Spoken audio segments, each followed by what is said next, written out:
Guys, alam niyo ba na isa si Kimi sa nakatanggap ng Loyalty Award sa ABS-CBN?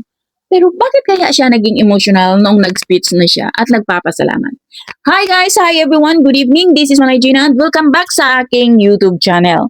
So guys, another mini vlog for today's video at ang ating pag-uusapan ay walang iba kung hindi si Kim Chiu. So guys, napanood natin kahapon ay kagabi. Napanood natin kung paano nagrampa si Kim sa red carpet at wala si Paulo, nag-iisa si Kim na nagrampa. At nung natanggap niya ang kanyang awards, kasi nga isa siya sa nakatanggap ng Loyalty Awards. Alam naman natin ang tagal-tagal na ni Kimi. 20 years na siya sa ABS-CBN na kahit pa nung nagka-problema, hindi siya lumipat ng kahit na anong TV network. Nandyan lang talaga siya sa ABS-CBN kaya siya nakatanggap ng Loyalty Awards. At sa kanyang pag-speech na paluha, naging emotional si Kimi. Bakit? Panoorin natin.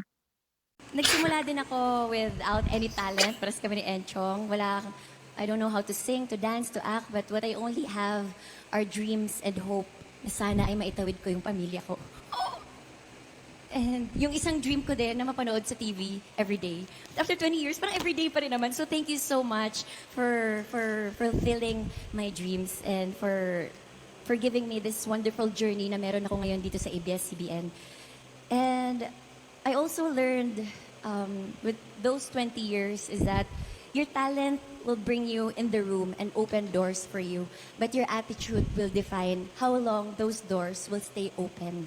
Kaya let's never forget to say thank you and be grateful for all the opportunities na binibigay sa atin. It's either big or small. Pag pinagsama-sama mo yon, it's a dream that you never thought and your younger self will be proud of you, na masasabi niya talagang, ay, congrats self, ito na yung narating mo ngayon. So let us not forget lahat ng tumulong sa atin. Talaga ni Kimi, no? Nakaka-proud ang isang Kim Chiu. So yun lang guys.